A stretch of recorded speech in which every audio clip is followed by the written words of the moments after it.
Welcome to today's broadcast of the Prison Force School of Small Business. Here is where we address issues that are facing small businesses, and we provide solutions, strategies, and resources to help them overcome those issues. The broadcast today is a continuation of my author series. I am highlighting authors of business and business-related books that present small business with ideas and out-of-the-box approaches to how they can resolve the issues they are facing.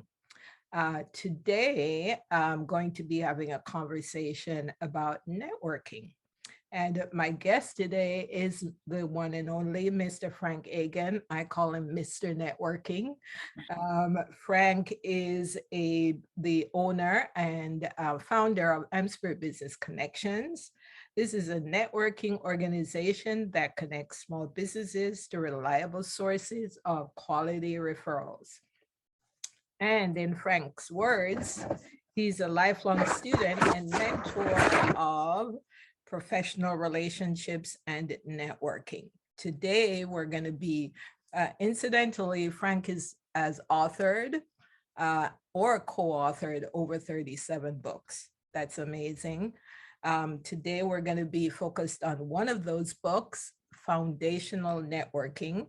And this book is about building the know, like, and trust to create a lifetime of extraordinary success. One of the reviewers of this book dubs Frank as America's leading expert on building real relationships through networking. This is great. Welcome to the broadcast, Frank. It is a pleasure indeed to have you. We're going to dive in and talk about networking. One book. Yes, one book, Foundational Networking. When I read the book, Frank, the concepts, the important concepts that comes to the forefront is the idea that business owners need to have a presence, they need to be altruistic, they need to have integrity in order to become the people or the person that they themselves would want to network with. Frank, why are having those qualities so important to being a good networker and building quality relationships? Well, to back up, it's the genesis of the book was, here I am. I guess my backstory is I became, I was an attorney. I was in a networking group and had the opportunity to buy it. And I bought it as an investment. And then I realized, okay, I've got this investment. I need to serve the membership. And so I really became what, as you term, as I claim, I'm a student of network. I'm always learning. I picked up something today. You're just learning every day. So I never really want to say I'm an expert, but I'm certainly learning and trying to teach. But one of the early things I noticed was that there were a lot of great books out there on networking. And I don't have to name them, but a lot of them were very tactical. Go here and do this, shake hands, 30-second commercial. But what I noticed was there were a lot of people who prescribed to the things those books said and had, for example, a great 30-second commercial, but really struggled when it came to networking. And then I noticed other people who really couldn't put a 30-second commercial together, but were very proficient at getting referrals and getting people to introduce them to other people. And so I really became curious into that and started looking into it and realized that, there are things there that separate. Now, all things being equal, having a great 30-second commercial is a good thing, but all things aren't equal. You have people who, you share the three platforms are aspects of a foundation with the audience. Having a presence. You walk into a room, who do you want to network with? The person who is kind of downtrodden and down on their luck and oh, woe is me, or the person who's like, hey, I'm here, tell me about you. Well, it's kind of a rhetorical question. but yet you walk into networking events and Yeah. you see the downtrodden person. And it's, I think people give them a little bit of attention because they're being nice, but in their heart of hearts, they want to run for the hills because they just don't want to be around that energy suck. And it's the same thing with with altruism, generosity. People want to be around people who are generous. If you had a choice of the type of person even if that person's not giving to you. I had this conversation with somebody the other day. It's like, I could be seeing you doing something for our mutual friend Tanya, and that inspires me to like you, even though it's not benefiting me. Yeah. Because I know you're a good person, and I know that good deed will work its way around the world and will help me. And it's likewise with respect to integrity. Is that we need to have people who have integrity. They're reliable with respect to what they say, and they're always sharing the credit. They're good people to be around. And so that's where those things came up, and they mirror what a lot of people talk about in networking of know, like, and trust. That's really what those three things are. Awesome. It's interesting, Frank, that you said, even if it's not reciprocated, because I was going to segue right into that, because the book also focuses so much on the importance of, one-to-one relationships, serving others, as we were just talking about, and creating that like, know, and trust. But oftentimes, as you said, it's not a reciprocal relationship. There are some people you meet in business that they just want to take, and they have not yet grasped the importance or the concept of it's a give and take.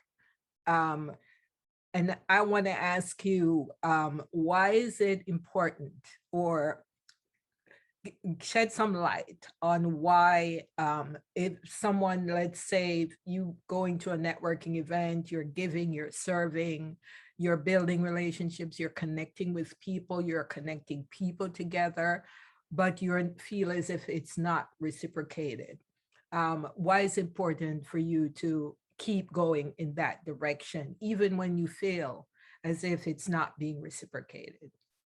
Yeah, just a quick story. Years ago, when I was practicing law, there was an attorney, a fellow attorney, who was very focused on helping people who were charged with driving under the influence, DUIs, right? DUI. And I somehow or another was running into these things all the time. And wasn't a courtroom attorney. I never wanted to be. And so I was continually sending this person clients, and just because it was kind of the right thing to do. And at one point he revealed to me, he said, I will never send you a client. I'll never reciprocate, because I can do all the things you can do, which wasn't necessarily true. I had a tax background, but that was his feeling, and he wasn't going to send anything to me. And I didn't stop giving. I just stopped giving to him. Very important point. Right. And it wasn't malicious, but it was just like, okay, my efforts are wasted. And because he had this attitude that his mind was closed to helping me. And I wanted to put my efforts into people that would help me. And so, that's an extreme example where it's blatant that something's never going to come back to me. But in most situations, Salome, I don't know for a fact it's not coming back to me. There are a few people that have reached out to. I'll give you a perfect example. His name is RJ Lewis. Just started a podcast. He reached out to me. I said, I heard all about you, Frank. I want to pick your brain. I want to kind of get started on the right foot. I'm young, I'm hungry. I want to do all the right things. And so, I've introduced him here, this person, and not really expecting anything other than him just helping this person get a footing in the business world. And I invited him to the networking hub, which for the listeners, Salome's been on it. I just have a monthly call with business people across the United States, second Wednesday of every month, totally free, pretty much open to anybody. If anybody's interest, talk to Salome. But at any rate, I invited him to that, and he turned around. He said, "Would it be okay if I help promote this?" Yeah, I didn't expect that. I figured I was doing something for you, but in his mind, he's out there meeting other people, and maybe here's a way I can finally give back to you, Frank. And so we just need to be patient with these things. A lot of the people that we're helping are, again, just trying to get their own footing and can't quite figure out how they're going to help us. And even when we help other people, sometimes they just kind of work it around. It works around to you somehow, some way, a daisy chain of activities that somehow benefits you, and you don't even know they're connected. I find, and M-Spirit is a pretty good example of this. It's about the main goal of the organization is really to provide businesses, of course, with qualified referrals. But I feel the most value that you get from it is really the connections you make within the group that leads you to connections outside of the group. Yeah. And those connections take you to places that you would never have imagined. Yeah. So, it's, and that's why networking is so powerful. And sometimes I'm puzzled as to why it's not one of the cornerstones of every business person's operations. It should be like one of those things that you're always focusing on. Yeah. And I think there are a lot of people out there who do have networking as a cornerstone. It might not be M-Spirit or one of our competitors. It might be something that, they've just kind of concocted themselves. I mean, we need other people to be successful. We just do. Yeah. The nice thing about M-Spirit and groups like it is it's a reliable setting of like-minded people. Yeah. Plain and simple. Awesome. What is your best advice, Frank, for new entrepreneurs? Someone who is coming into business, has no idea about how to network. They haven't yet, they don't know how to show up with that presence. They're more about me, rather than being altruistic. And they haven't developed a lot of those business qualities that someone in the room says, yes, I want to know that person, do business with that person. What's your best advice for a new entrepreneur? Yeah, it kind of feels, Salome, it kind of feels like you have my office bugged, because 30 minutes ago, I had a conversation with a young man who just started in business, and somebody said, "Hey, you should talk to Frank." And I'm happy to give people 15 minutes of my time. It's not a big deal. That was the very question he had. What should I do? And my response to him is, you should get involved in your community in a very, not in a calculated way, in a very genuine way. I want to help my community, because that way people are seeing you give back, even if they're not benefiting directly. I can see this person helping the community, however that manifests itself. Maybe you're working a charity fundraiser or whatever it is, and you're not going to be doing that by yourself. You're off volunteering. You're going to be doing it with other people who want to help the world, just like you do, or help the community, however you define community. Mm-hmm. And they're going to learn what you're about. And they'll get to know you, they'll get to like you, they'll get to trust you, and they can't help but in some way help, refer business to you. Yeah. Yes. Awesome. That is such a powerful example, because sometimes with my real estate background, that's one of the things they always recommend, is to get involved in the community. But oftentimes people are genuine about it. getting involved because I want to meet X person, Y person, because it's going to benefit me. I think just the way the universe works, if you're genuine and your heart is in the right place, it really is going to come back to you. Yeah. And yeah. Um, I want to, Frank, focus now on the concept of influence. And you're a big proponent on the importance of creating influence. We're in a environment now where it's the fast-paced internet, everything's immediate. Now we have an influencer for everything. Yeah. Everybody is an authority. How would you say business? Do you think that's a concept, or the social media, get rich quick environment is something that business owners should be copying? I've been talking to a lot of business owners about this very concept of copying what the influencers, social media influencers, etc., do, because they've mastered the art of creating huge communities, huge following. And that is how they get that's how they make money. Is this a strategy that businesses can copy successfully? The people I've been talking to say, yes, that's great, but there's not that face-to-face interaction with Yeah. people that really builds a true relationship and a true connection. Yeah, there's a lot to what you just said there. A couple things I will say is, one, I would not buy, I don't buy into the claims of other people. People talk about these businesses they have, 7 figures, blah, blah, blah. My question is, are you counting the decimal places, right? I mean, because, $1 million is a lot of money. It's a lot of money. And people make these claims, and these claims are totally unaudited. It's just their internal claims.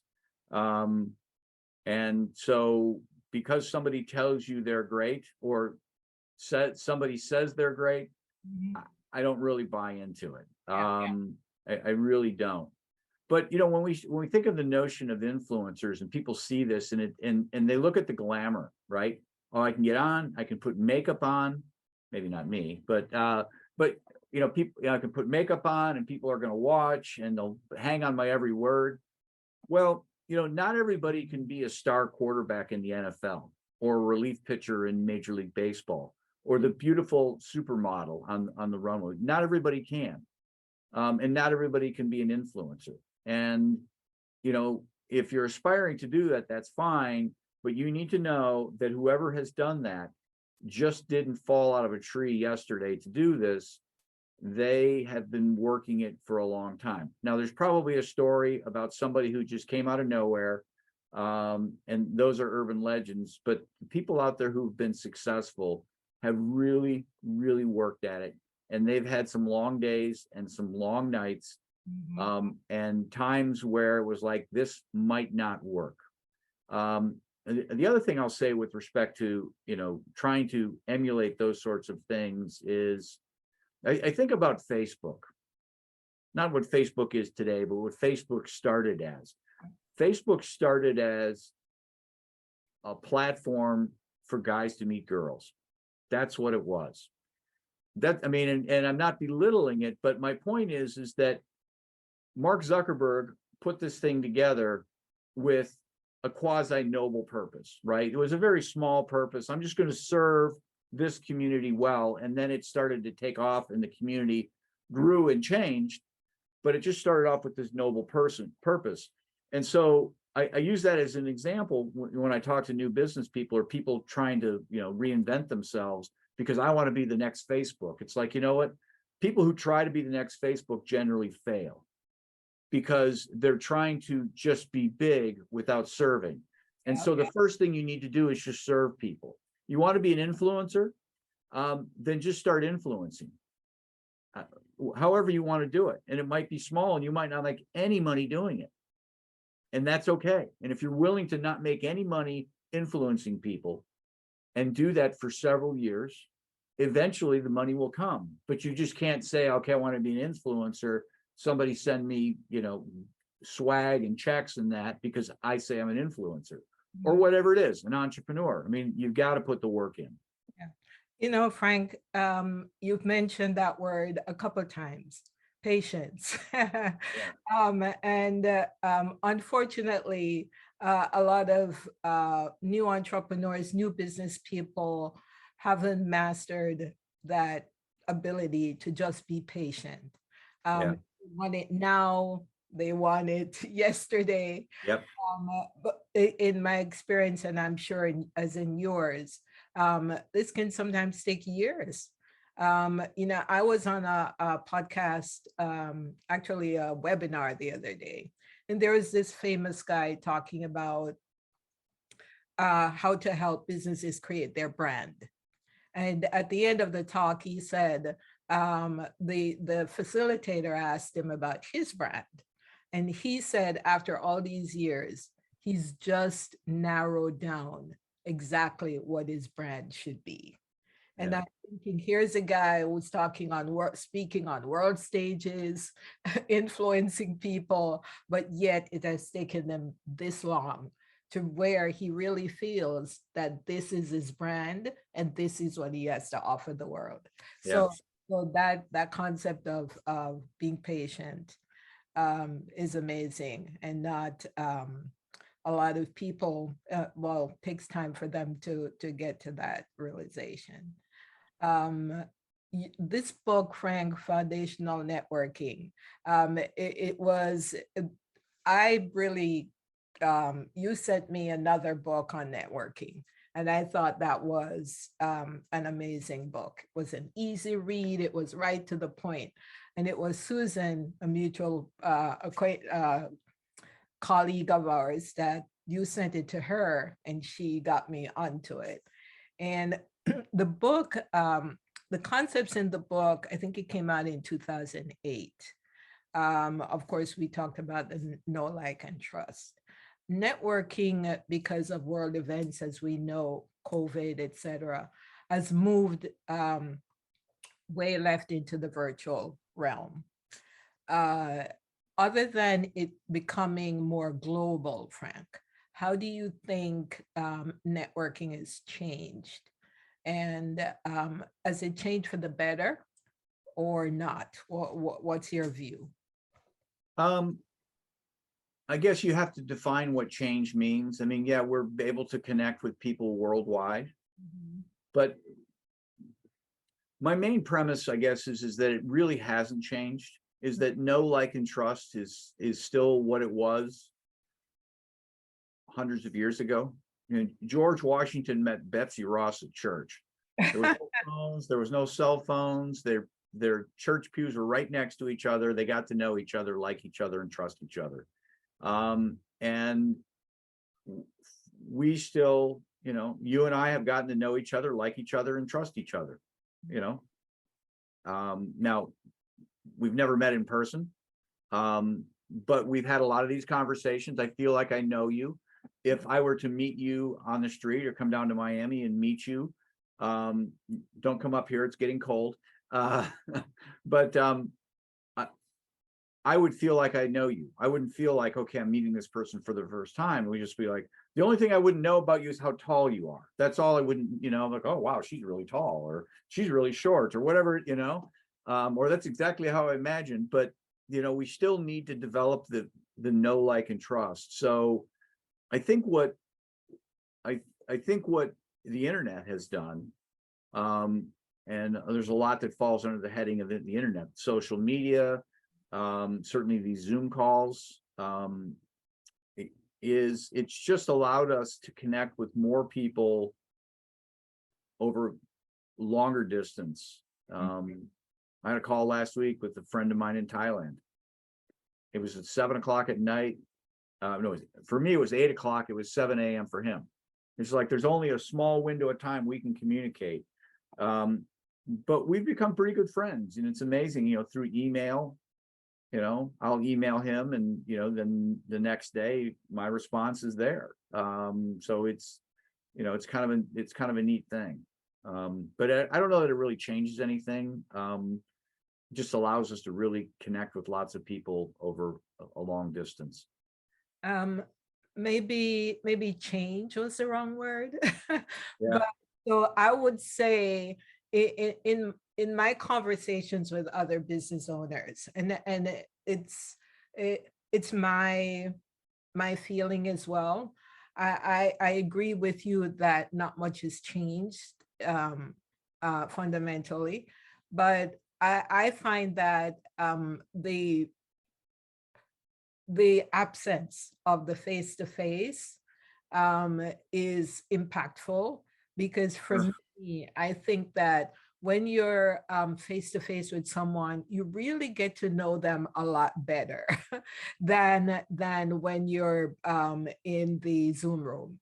I find that the taking the relationship offline and into a more personal, people tend to want to speak more freely. Yeah. Uh, you get to know about their families, what their goals and dreams are, and those insights kind of give you a better understanding of the person, and therefore points you in different ways in which you can help them. Yeah, I can't argue with that. I mean, I can't. I had somebody reach out to me today wanting to talk. And I said, okay, how are we going to do this? He's like, well, just call my cell phone. And I just said, I'm not going to call your cell phone. We were doing this email back and forth. And I said, I'm going to send you a Zoom link. I mean, hey, it's the 21st century. Yeah. Let's use it, right? And I guess I totally agree with what you're saying. I think compared to a phone call, I would rather Zoom anytime.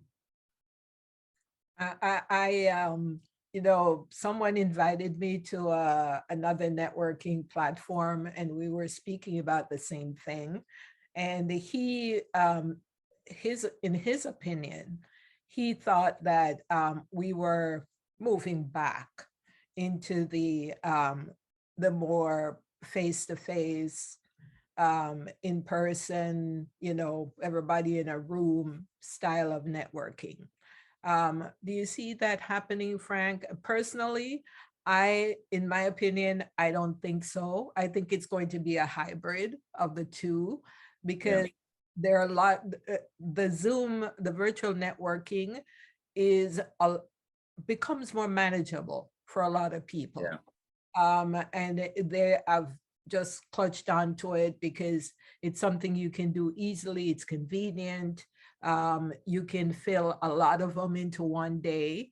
But at the same time, you want to, after a while, the Zoom fatigue becomes real, and Yeah. you really get a chance to interact with people.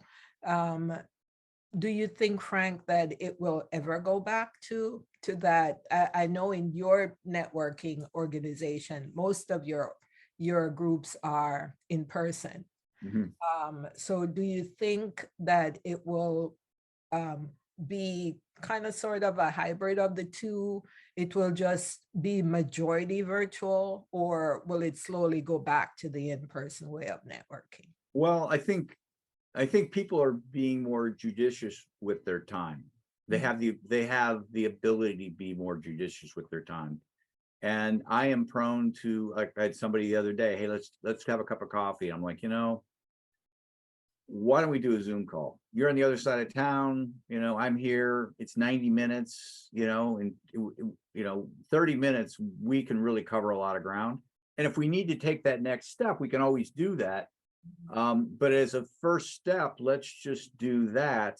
And it actually was very good because I got the person was on the phone, somebody I've known for a while, just reconnecting.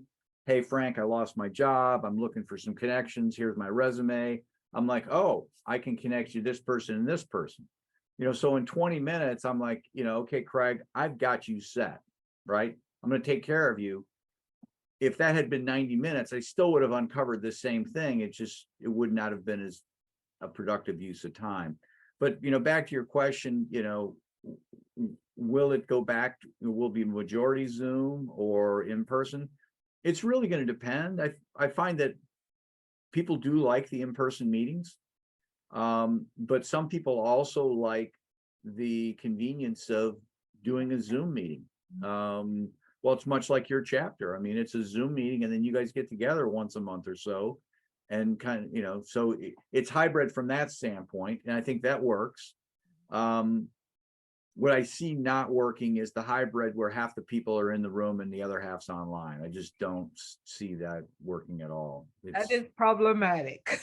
very problematic. Yes. So I don't know, it's, we have an option now. I've used Zoom for years. I used it for 2 years prior to 2020, just to interview people for my podcast. That was Zooming before COVID? just for podcasts. That's Wow. it. It was like this tool that could only use for one thing, podcasting. I never thought that I would have these sorts of meetings. It just never really dawned on me. And now it's like, okay, I can see, we start to see lots of other applications to it. So we're just kind of, scratching the surface of what this can be. Awesome. I just want to say, Frank, I am so grateful I met you, because if I had not, I would still be in this old style way of networking that is really counterproductive. Yeah. Well, I And appreciate meeting you too. I think it's been, I cannot tell you how my networking style and approach has changed since I've met you. You posted a tip on LinkedIn about how, when someone gives you a business card, the most the way to work the business card per se. And I thought that was so genius. I mean, when I used to network the business card way, I would always put where I met the person, right. what time, date, etc. So when I go back, I can see. But your approach goes a little even deeper. Make it a conversation piece. How did you come to be in this business, etc., etc. Right. Don't just get a bunch of, before the end of the night, everybody's got a stack of business cards that thick, and maybe most of them you'll never reconnect with again. Yeah. I saw in your profile, Frank, I was doing a little snooping, and you had this concept of a triad. Can you explain what that is and how beneficial that can be? Yeah. Creating triads is just simply a matter of taking two people in your network that don't know each other and introducing them. It's very simple. It's a very simple thing to do. What some people will do, though, they try to be the go-between. If you need this, let me know and I'll get you this. It's, almost like they're a matchmaker. Mm-hmm. And I just think it's much easier to say, hey, you two should meet, like you and Tanya, right? Hey, I think you two should meet.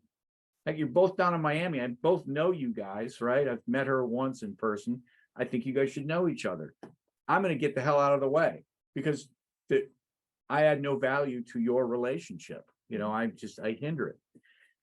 And so people always say, well, geez, I have nothing to give my network. And I'm like, well, you do. If you have a network, you have something to give your network. And that is to give your network. In other words, just make an introduction of people that don't know each other. You don't have to figure out where it's going to go. I mean, I introduced you to Tanya and I really didn't know, you're both nice people. You're both in Miami, both business people. What else do I need to know? You'll figure it out. And you have. And I see a lot of that happening. And so I just, I'm continually trying to make triads, trying to continually connect people that don't know each other and just let them figure it out. Yeah, I'm interested, by the way, in becoming part of a triad. I think that would be a fascinating thing to do, because from one triad comes a second and a third and a fourth, if you're, connecting people in the right way. Yeah. So this has been a really great interview, Frank, and I thank you so much for being here. I want to ask you, floor is yours. If you were in a room of entrepreneurs And these are, I asked you the question earlier about a new entrepreneur, but for people who are already in business, and the event, they're looking to transform their business in terms of networking. What's a good way for them to do that? Well, I don't know that the answer changes. I get this question all the time. I say, get involved with the communities, find a way to help people. You know, it goes back to what you said early on in describing foundational networking. Become the person you want to network with. Everybody wants to go out. They want to go to events. They want to meet the champion, right? To name another book, right? They want to meet the champion. And that's the whole premise of that book, is that you are the champion. You can't control what other people are doing for you, but you can control what you do for other people. And so getting involved in the community, getting involved in that room you're in. I know that person. I'm going to introduce them, and it comes back to you. Awesome. So I'm gonna have you, Frank, say, how do you influence people best? I always ask this question at the end of every interview I do. How do you feel your influence helps those you come in contact with? Well, I think the best way we influence people is just by our example. Certainly, like through COVID, just being strong, courageous, and just, yeah, this stinks, but what choice do we have? And I think that's the best way we influence people. And I don't think I ever, okay, that person, I'm going to do this or that. It's just, I just try to be me and try to be the best version of me. And I'm telling you right now, it's not a perfect version, but it's just the best version I have. And I do make mistakes, but put forth the best version, and then people can kind of pick and choose the things that matter most to them. Awesome. Well, as I said before, Frank, it's been a pleasure having you. You. Is there anything you would like to share with the audience about how they can connect with you further, whether by email, social media? How can they reach out to you? Yeah, everybody communicates in their own way. If people want to go to frankagan.com, that's kind of a central hub for me. My email's there, my LinkedIn's there, Facebook's there. I don't think my phone number's on there, but one of those ways, just reach out to me. And I'm pretty easy to find. I don't think there's many Frank Agans. It's like Salome Chung. There's just not a lot of them. Right? There you go. It's been to the audience. I thank you so much for being here today. And if you're like me, I certainly learned a lot from Frank today, and I know you did as well. If you're new to this channel, please subscribe. You know what to do. Hit the notification bell and like the episode. Share with your friends and family. And I hope that you guys will come back again to the Prison Forest School of Small Business for the next episode. And I can't wait to see you then. Have a great day. Bye.